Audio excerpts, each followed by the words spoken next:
Hello and welcome back to another video on this channel. In today's video I want to show you something what I think would be a really cool improvement for my game, because currently my game is kind of boring, I guess, but what I mean by that I'll show you in a second. So currently when I start the game, you see I have the cards here down below and I just can place them, and now I have to wait until the units do their things. For example, these wood gatherers gather the wood. I can place that here and there, and I have to wait, and it's overall kinda boring, right? Because I just have to wait until these guys now find some resources together and do not have to worry about a thing. And I think this is not really fun. Of course, in the hub I can upgrade some stuff, but this is some kind of macro management, but I want to have some kind of more micromanagement within the run. So I don't think that the status quo is fun, and I want to change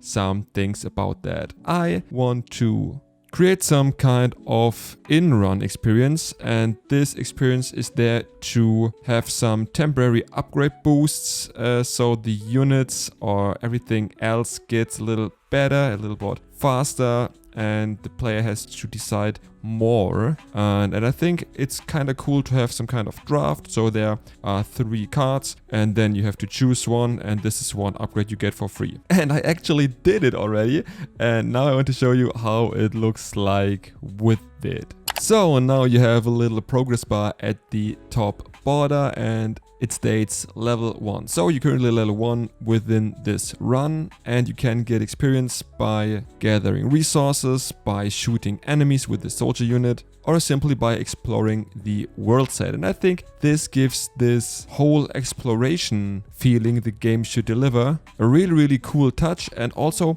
it is not that boring anymore, because you kinda at the start get a bunch of cards you have to choose from as an upgrade for free, and also have to manage where you want to position all these cards. So let's just start by that. I just start by gathering some resources and wander around, and you see it really pops up super duper quick. And I just paused the game, and now you can pick one of these cards. So there are a bunch of temporary upgrade cards I want to show you later on, but in this example you can choose from 1.5 the harvest damage for 20 seconds, a flare which I really like, so the forklifts 12 tiles around a random unit, or the deep breath, which basically refills the oxygen a bit. And in this case, to show you, I just take the flare and you see, oh, I really now have a bunch of new tiles I can see. You already see the game isn't stopped, but it actually is much slower in the background. And now I want to choose some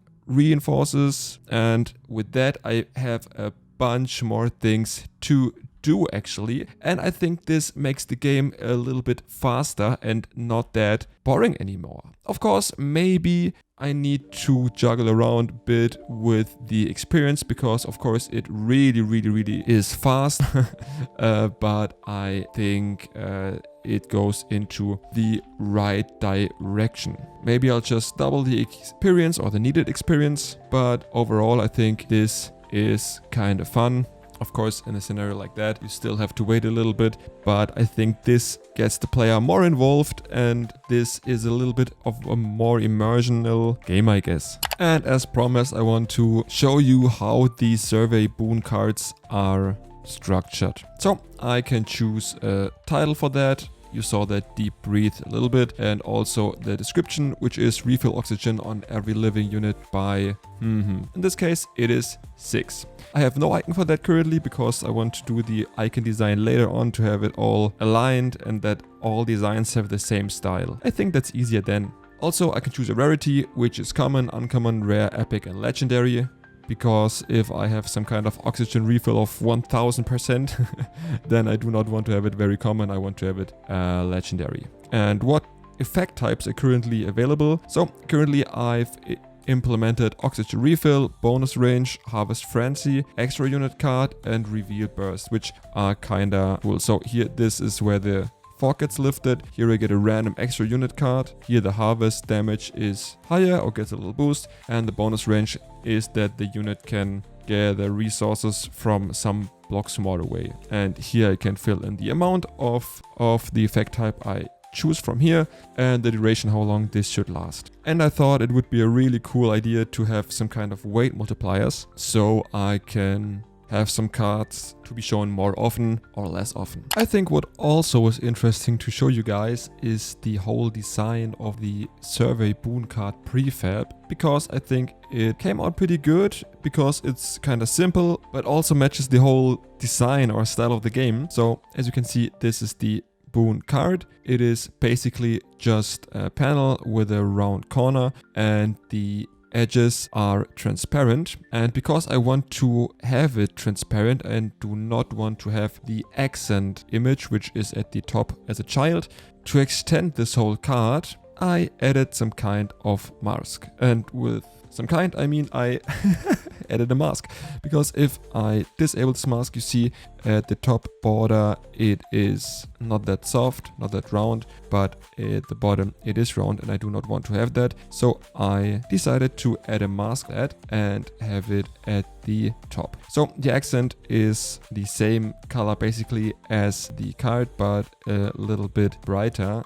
So it gives the card a little bit of simplicity. The color of the card is decided by the effect type currently, so not by the rarity. Because in games it's common to have the rarity to choose the color, but in this game it's the effect the card provides. But I maybe change it later, because why should I go into the other direction other like any other games, right? So then it's the title at the top, then a little icon in the middle, but this is currently just a placeholder because I do not have any sprites for that, because as I mentioned I want to really have the style aligned.